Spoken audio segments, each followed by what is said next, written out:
President Trump is changing his tune on the economy. After campaigning on a promise to drive down inflation, Trump now says Americans can buy less to make up for higher prices. Joining us to discuss, Alex Gangitano, White House reporter here at The Hill. Hey, Alex, so you're out with this story today on this shift in tone. People can check it out over at thehill.com. But Trump said over the weekend that American children don't need $30. They can have $3. Okay, he kind of has a point there, but Trump seems like an unlikely critic of American materialism, what with his Trump plane and the gold furnishing he's installed in the White House. That's right.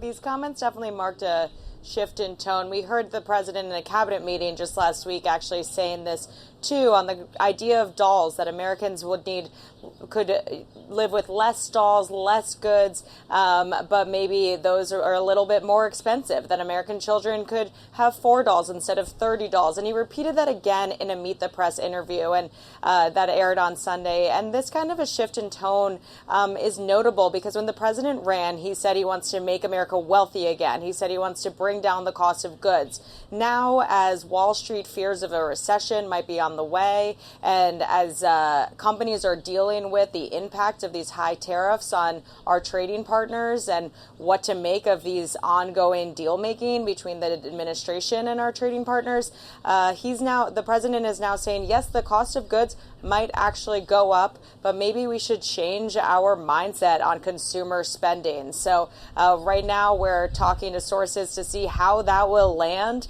with voters, how that will land with Republicans on Capitol Hill, as you're suggesting to people that they change the way that they purchase goods because of these tariffs that he's insisted on imposing on other countries. Yeah, and the truth is that 30 versus $3 comparison doesn't really tell the whole story, because sometimes people just need, like one air fryer, and how much that costs is pretty important. That's right. And there's the question of, there are a lot of families in this country that can only afford $3 as it is, not the $30 category. So what happens to those families, low and middle income Americans, who are just trying to figure out how to buy toys for their children? And if those toys are going up by 10%, 20%, that's a significant increase for these people. So they want answers of what exactly is this going to do to my wallet if these tariffs remain imposed on other countries. Again, there's 10% sweeping tariffs on all trading partners and 145% tariffs on goods coming in from China.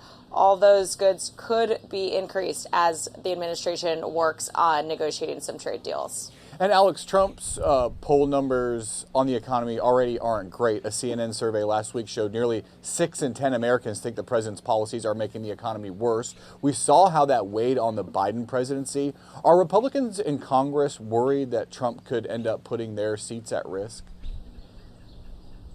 Yeah, that's the big question, is when will Republicans in Congress be more vocal opposing what the president's economic plan has done to the economy and risks doing to the economy, because these people have to run in 2026. Do they stand by the president in their midterm campaigns, especially, and if senators are up for re-election, do they side with the president in the economy, or do they hear from their constituents that they're worried about the cost of goods going up? Again, this president said on day one he would bring down prices in the U.S., and he did say that he wants to impose tariffs. Americans voted for him with tariffs on his platform as a major part of his agenda. Now, though, as tariffs threaten to bring up prices and perhaps lead us into a recession, voters are giving him low marks on the economy.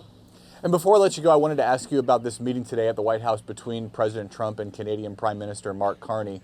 Trump was asked about Canada becoming the 51st state. Never say never was Trump's response. Carney basically said never. Then they went behind closed doors. What are you going to be watching for coming out of this meeting? That's right. Very curious how those diplomatic engagements are going on behind closed doors. As you mentioned, Will, the cameras were on. Carney said that Canada is not for sale. He had ran on that when he was running for prime minister before getting elected. Then the president said, yes, I hear what Carney's saying, but never say never. Kind of a we'll see attitude about Canada joining as the 51st state. So I imagine that's going to be a big conversation of their talks once those doors are shut He's in there now in the Oval Office with the president, continuing that discussion. But the president appeared to have a softer tone on Carney than he did on former Prime Minister Trudeau when he would talk about the 51st state, calling Trudeau in a mocking manner the governor of Canada, as if they were already a state. He seemed to soften his tone on Carney, but still want to leave the door open to Canada join the U.S. Trump also teased some big announcement that he has planned for later this week, said it might not necessarily be about a trade deal. Any idea what he's talking about?